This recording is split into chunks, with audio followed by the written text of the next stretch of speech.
السلام عليكم ورحمة الله وبركاته متابعي الكرام، يا هلا وكثير الهلا بكم، يا هلا وكل الهلا، ما شاء الله تبارك الله. هذه هي ثمار شجرة القرنفل الشجري الجامون، بامبوزيا، تسمى في الخليج شجرة الزام، فاكهة الصحراء. طبعا هذه هي الثمار من أقوى الأشجار كمصدات للرياح، ما شاء الله. شوف العقد، وهذا اللون القرنفلي، ونسمع صوت صفير البلبلي، ما شاء.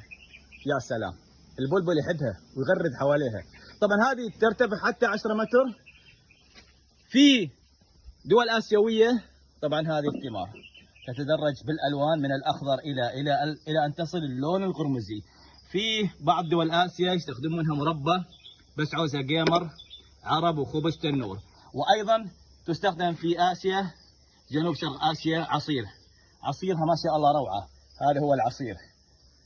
وها هي شجرة البامبوزيا.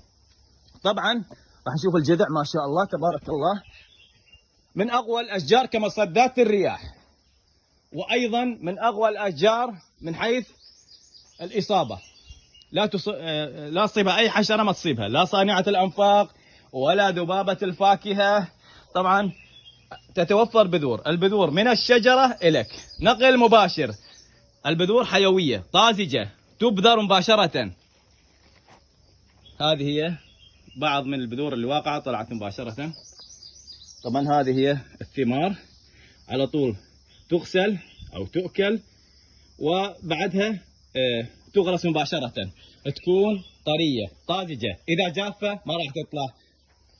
وها هي الأوراق سليمة، الثمار سليمة. شجرة ما شاء الله تبارك الله، نجحت في البصرة منذ الخمسينات، لكن بأعداد جدا قليلة، وفي بغداد وفي بعض البلدان العربية ذات المناخ الحار. تقبلوا تحيات محدثكم مبارك الزهيري من البصرة.